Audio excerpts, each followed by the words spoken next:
This footage, suppressed by Western media, shows Ukrainian forces attacking Russian energy sites during a Trump-brokered ceasefire. Tonight, we reveal the hidden war targeting civilians and why peace talks collapsed. Section 1. The ceasefire violations. March 19th, just hours after the ceasefire began, Ukrainian drones hit the Caspian pipeline, Russia's lifeline to European oil markets. Thermal analysis confirms the strike originated from Ukrainian-held territory, yet Kyiv claims. To understand the gravity of these attacks, we must revisit previous conflicts where energy infrastructure was targeted. From the Gulf War to NATO's bombing of Yugoslavia, disrupting energy flows has been a strategic weapon. The goal? Paralyze a nation, cripple morale, and force capitulation without needing direct military occupation. Is Ukraine, with U.S. guidance, repeating this playbook? Section 2. Civilian impact and human cost. No power for 3 days. My grandson's insulin spoiled. Is this their democracy? 11,000 civilians froze in Zaporozhye after artillery struck their substation. The UN defines this as collective punishment, but the ICC silent. In Western media, such incidents rarely make front-page news. Instead, the narrative focuses solely on alleged Russian atrocities. But what about the suffering on the other side? They target the infrastructure repeatedly. Once we repair it, another drone comes. It's deliberate. Section 3. Energy war strategy. Over 10 days, Ukraine systematically targeted oil pumps, gas stations, power grids, each attack carefully timed to maximize economic chaos. March 19th to 28th attacks, color-coded by target type. Sound familiar? This 1996 U.S. manual outlines the exact strategy now being used against Russia. It's called strategic disruption, where energy warfare cripples essential services, sowing discord and collapse. Coincidence or proxy war? Section 4.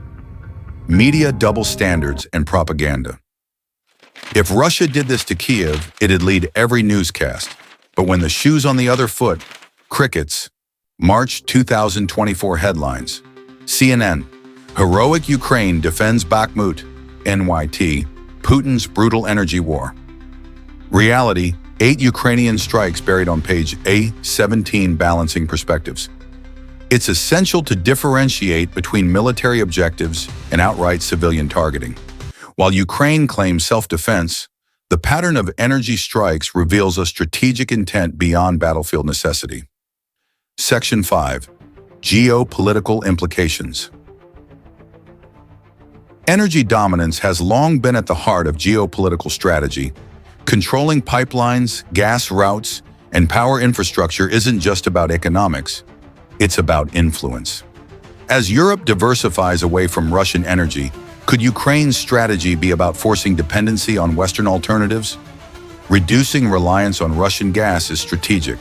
Ukraine's energy warfare indirectly supports this transition. While Zelensky begs for more weapons, his forces target civilians. While the media cheers, ordinary Russians freeze.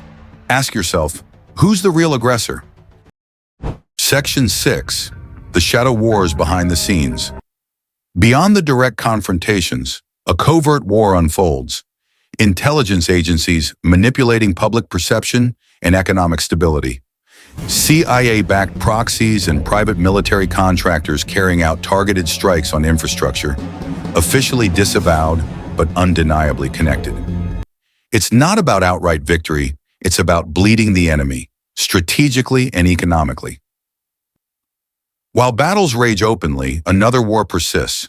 Waged behind closed doors and through encrypted channels, intelligence agencies from both sides engage in sabotage, cyber warfare, and disinformation campaigns.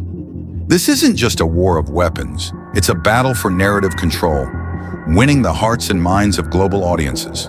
PSYOP tactics in social media. Influence. Fake news, deepfakes, and automated bot armies push agendas and divide populations. A coordinated campaign of misinformation not only shifts blame, but also justifies escalations. Social media engagement spikes after major attacks. By manipulating media coverage, Both Russia and Ukraine can portray themselves as victims while accusing the other of war crimes. It's about creating doubt. If the public questions what's real, strategic ambiguity works in your favor. Section 7. The aftermath and rebuilding. As the dust settles, rebuilding efforts face relentless sabotage, casting doubt on long-term peace. Who benefits from perpetual instability? Russian and Ukrainian citizens expressing their hopes for peace. With every strike, the distance between reconciliation and enmity grows. Economic reconstruction. Challenges. Rebuilding energy infrastructure isn't just about restoring power, it's a statement of sovereignty. Yet ongoing strikes and political instability make reconstruction efforts nearly impossible. The financial burden is immense. Billions are needed just to stabilize, let alone modernize, critical infrastructure. Aid from Western nations comes with strings attached: economic reforms, privatization, and political concessions. Russia, on the other hand, pushes for a sphere of influence under the guise of reconstruction assistance. While money flows into reconstruction, it also fuels political agendas, reshaping alliances and dependencies. A future in limbo. The real question remains, can there be lasting peace, or will the scars of energy warfare permanently divide Europe? As rebuilding continues, the underlying tensions simmer, waiting for the next spark to ignite. While Zelensky begs for more weapons, his forces target civilians. While the media cheers, ordinary Russians freeze. Ask yourself, who's the real aggressor?